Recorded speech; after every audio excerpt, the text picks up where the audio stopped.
Welcome back to the channel. Welcome back to another video, guys. So I do these videos once a week, once every 2 weeks, twice a week. We do car reviews. We do a lot of fun sort of stuff. We rip around in cars. We give our opinion about cars. We race cars. We do everything.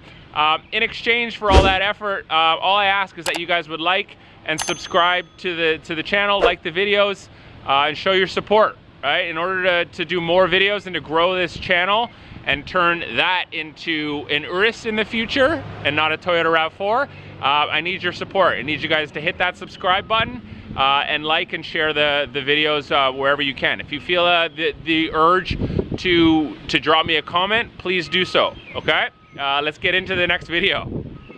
So most of the videos that I've had on my channel so far are all hot sports cars, electric cars, the future of the automotive industry. Everything's been real cool.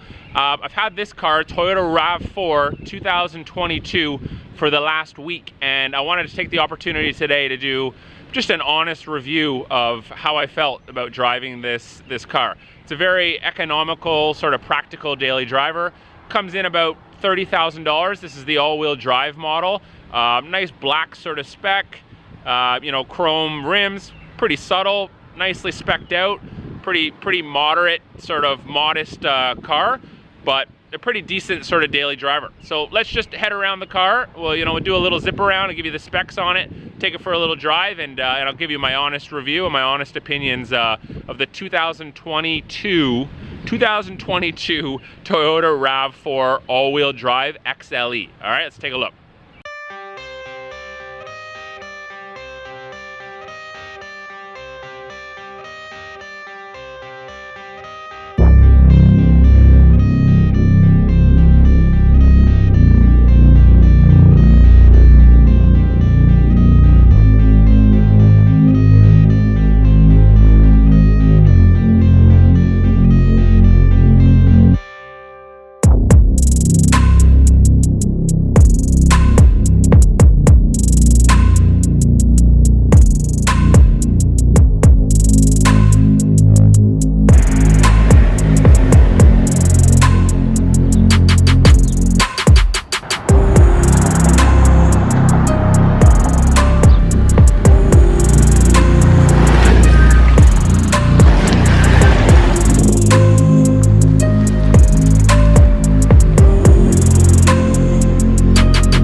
What I found really cool about this car when I first got it is I thought it was going to be this cheap little crappy sort of thing, but I noticed right away, obviously the big brother to this is the Toyota 4Runner, and just looking at the front of this, it does kind of resemble a baby 4Runner. It's got a strong sort of front grille, right? This obviously is the most current model, big Toyota logo there, some nice little sort of, nice grille there to get a little bit of airflow going in. A lot of non-functional vents there. We can see through here. You can see a lot of sort of even this non-functional. Everything is just, most of this stuff at a $30,000 price point is just for styling. So just coming around, obviously this looks pretty cool. I would leave that out. That doesn't look great, but I do like this sort of line across there. Looks pretty sleek, right? Do like it finished in all black. I think it gives it a nice sort of nice finish. Got the chrome wheels here. Pretty basic, right? Again, you're in a $30,000 car. This one's the XLE all-wheel drive, so it's $29,900, I believe. The four-wheel drive, or excuse me, the two-wheel drive is $27,500, $27,900. So this is the higher spec sort of model. So just coming around, pretty nice, right? SUV, pretty decent size. We're gonna see in a second, it's got a lot of space in the back, right? Probably good for, a single family, one kid, nothing too crazy, right? You get your 2 exhaust pipes on the back, right? Nothing too crazy. This one's got about 203 horsepower. It's got a 2.5-liter 4-cylinder engine. Right, so it's, when I put my foot down in this thing, I can really feel it working hard. It doesn't like to go fast, this thing. but fairly comfortable. All things considered, it's pretty comfortable. It was pretty decent. So yeah, a couple little styling cues. There's another brake light back here, right? Cool little sort of, you know, the way this kind of comes over is a nice little styling cue, right? Coming around, pretty decent, right? This is just for dirt and all the crap that comes up from the wheel well. In my opinion, doesn't look good really at all. This as well doesn't look great, but it's functional, right? It's gonna help. Instead of chipping away your paint in the areas that get a lot of crud and a lot of dirt and rocks, they put something a little bit more economical, a little bit more functional, a little bit more that's gonna stand the test of time. You get your indicators on the mirror caps, which is good. You know, again at a $30,000 price point, that's a nice little touch. So pretty standard outside. Let's take a look inside. Just a quick note before we go inside. This one gets 27 miles per gallon city, 35 on the highway. So I've had this car for about a week, and I've gone through about half a tank of gas driving, you know, driving 20 miles, excuse me, about 20 miles a day, 10 miles, 7 miles each way. So I've been driving it quite a bit, and it's been really, really good on gas. So, you know, with gas prices and stuff these days out the wazoo, going through the roof, this is a good buy. So just coming around here, a little extra there, just looking at the shark fin up top there. Not too bad. It's gonna give you all your technology and everything. That's where they store all the tech. Backlights look all right. All right, nothing too crazy, nothing too special, but you know, styled pretty decently. You got your all-wheel drive badging. This is an XLE, so it's a little bit of an extended wheelbase, just a little bit bigger. It's gonna give you a little bit more space. All right, let's take a look at the inside. All right, let's get a look. All right, so coming in right away, coming in here, there's your RAV4 logo. You get a sunroof, right? Pretty nice, right? Decent place to be. I don't know if we can catch that on the camera. In terms of spacing, not great, but not too bad. The seats are horrendous. I'll give you that right off the bat. Cloth seats, right? They don't heat, they don't cool. They're not super comfortable. They're not the greatest, but again, I'm in a $30,000 car. I don't expect a whole lot. All right, coming on in, there's your RAV4 logo. We take a look at the side finishing here. A lot of like cheap sort of plasticky sort of stuff that's meant to look like leather but really isn't. A little bit of chrome, some power sort of window stuff, which is good. You know, you definitely want power controls, which isn't too bad. There's your lift gate, your rear lift gate. Hopefully you can see that. Hopefully it's coming up on the camera. There you go. Your high beams, a couple other functions. It makes me wonder what wasn't optioned here. What could I have possibly gotten that was left out that's not on there? So c'est la vie. Steering wheel looks okay. I think over the last sort of week, I've really gotten good at it. All my controls to go back, to use my volume are all here. All right, to do voice command is there. Don't really use voice command too often, but it's an option. There's your mode select. We'll get to that in a second. Changing your tracks right here. All your other sort of stuff is there. Your phone. Setting your cruise control, all that stuff is right here. What I found really cool, and I actually didn't use much of it, is this thing has a ton of modes. Take a look at this. Let's just try and get this up here. It's got a normal mode, it's got a sport mode, it's got a snow mode, it's got a sand and mud mode, mud and sand mode. It's got a rock and dirt mode. Again, we're in a $30,000 car. I think, you know, it's got an eco mode as well. My question would be, how distinguishable are these modes really? Like, is eco mode very different to snow mode or sand mode and rock mode? How different are those modes? I don't think there's a real big difference. So anyways, it's on offer. It's in here. You know, it gives you a little bit of peace of mind if you're, you know, say you're running up the beach and you want to throw it into sand mode. You're like, hey, I'm in the right mode. If you're doing a little off-roading, boom, you just whack that on. And you know, maybe it raises it up a little bit. I'm not entirely sure. Snow mode probably just dumbs it down a little bit, brings the all-wheel drive system into play a bit more.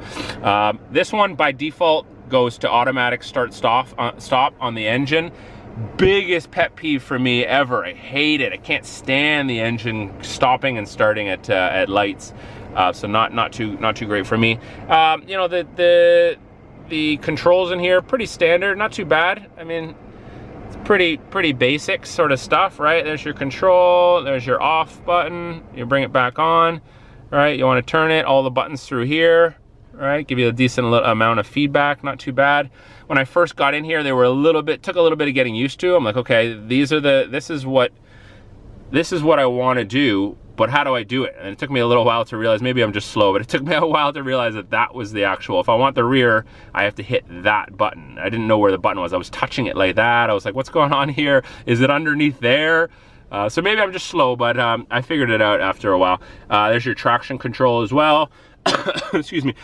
Induction charging, which is good. I think most cars nowadays have induction charging pads, right? You just throw your phone in there. You obviously need a current phone, but you throw your phone in there and bang, you're charging right away. You don't need any cords, any of that jazz anymore. Good cup holders. I got a huge Dunkin' Donuts just to show you this morning, right? Nice deep cup holder. You're certainly not getting that in a Porsche 911. You know, you got two of them. You also got some nice cup space here, or excuse me, storage space. Two more charging ports in there. All right, bang. All right, nice and deep space, a lot of extra space there. We'll close that down. All right, take a look. All right, you got all your stuff on the top here. All right, open and close the sunroof. You got your lighting system. You got your sunroof open and closed, right? Pretty standard, right? The sunglass holder, we've got a little bit of that. What up? What up? Close it down. Same deal on the other side, right? Pretty standard. There's a little extra there to block some extra sun, right? A little light comes on. That's kind of cool for your lady, right? Pretty cool.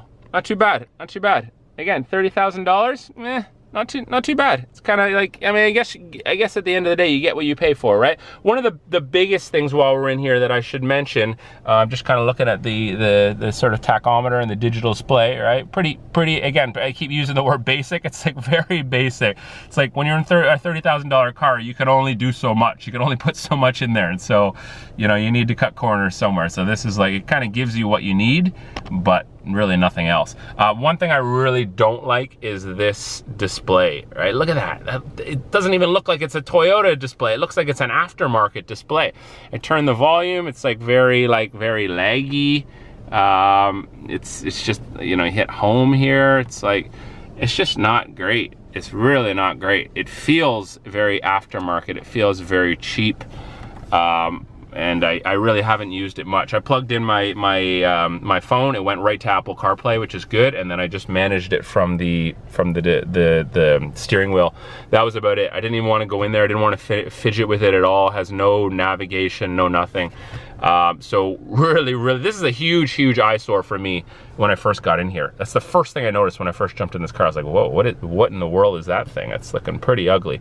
So, not the best, especially when you look at new cars these days, like you were getting in Tesla, these big flat screens. Infiniti, you get 2 screens. Like everything is about, you know, Mercedes-Benz screens all the way across, right? Like just gorgeous. Ferrari, I mean, obviously we're going up in price point, but Ferrari has got a little readout here for your passenger to show you, like, you know, little things, changing the track, how fast you're going, little things like that. You know, as we move forward in the automotive industry, I think technology is now becoming such a huge thing, right? Autonomous driving, tech is kind of leading the way, right? Performance numbers in electric cars it's kind of just, it's there, it's easy, but the technology, I think, is what is bringing people to these cars. So this is a big no, not feeling it whatsoever. Let's move on.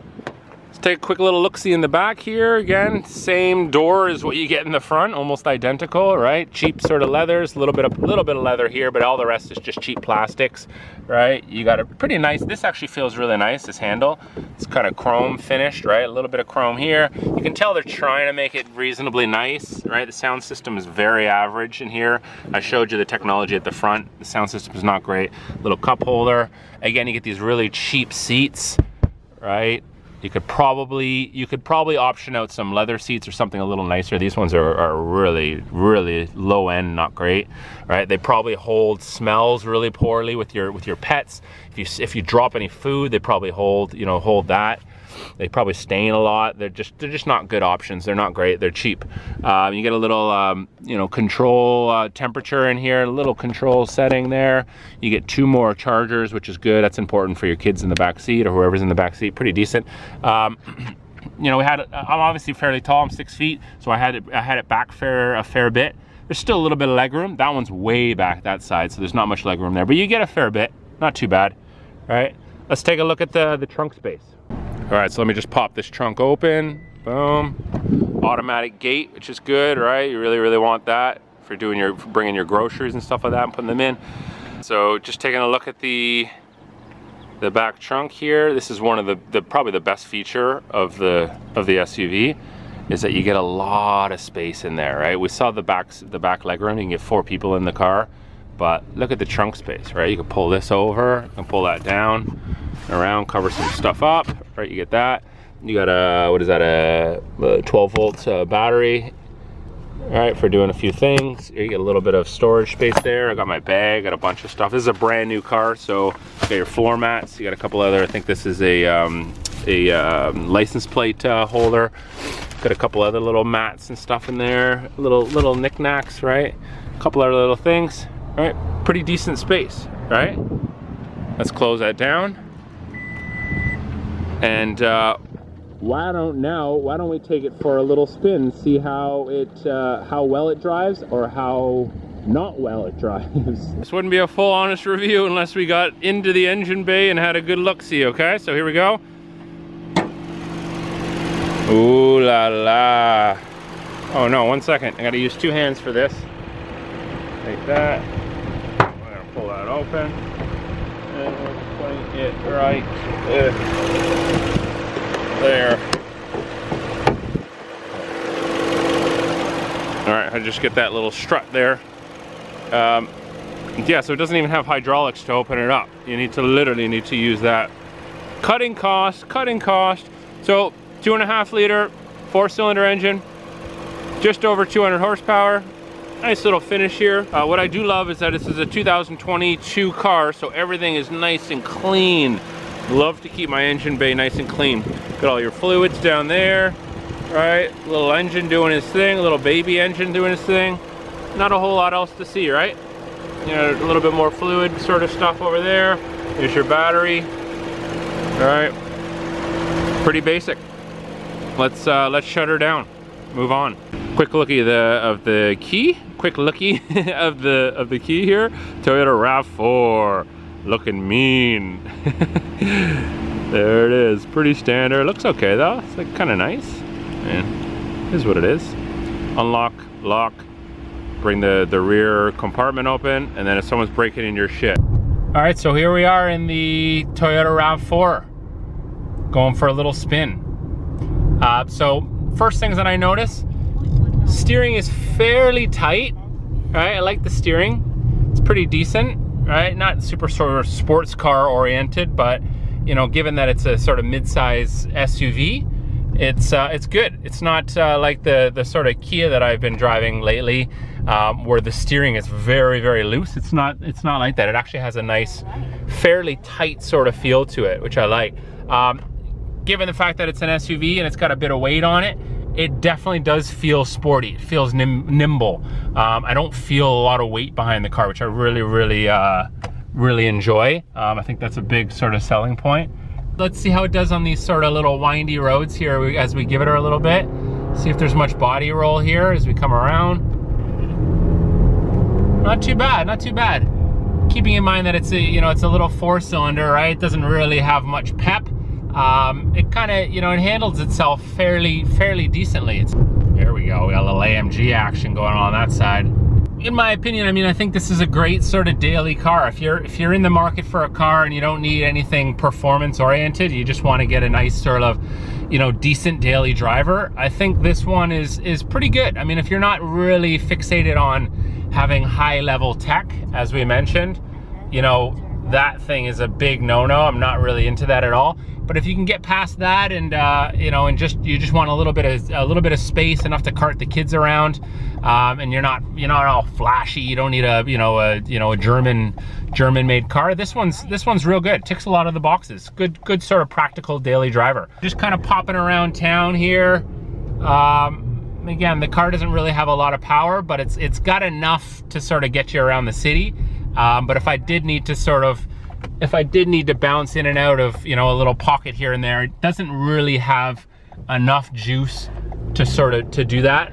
There's been a couple instances where I'm trying to sort of bob and weave a little bit as I do, and it doesn't really have the power to sort of, you know, to be able to just sort of get in and out of traffic with ease. But if you're like most drivers, just sort of a relaxed driver, just kind of enjoying your commute to and from work, and you don't need to sort of be rushing in and out, this is definitely sufficient. Again, 203 horsepower, 2.5 liter 4-cylinder engine, right? Pretty decent. All right, coming to a little stop here. Let's see what she can do. Let's see what kind of horsepower she's got. Ready and go. Oh God, she's working so hard. Can you hear how hard that engine is working? Oh my goodness, this car is not meant to be driven hard. Poor little engine. That was fun though. It's probably 0 to 60 in like 6 seconds. So as I was saying before, the friction point, the braking in this car, although it doesn't have a huge engine in it, the brake pedal is actually really nice. It has a real early sort of friction point. As soon as I press down, I'm getting the brakes sort of gripping right away. Been in a lot of cars where you really have to, a lot of fast cars too, where you really have to press before you start getting any real brake going on, any real bite going on. And these ones are real good. You really get something right out of the gate, which is nice. It's kind of reassuring when you're driving a little bit quicker. Especially when you're in an SUV that's a little bit heavier. Yeah, so those are my thoughts on the Toyota RAV4.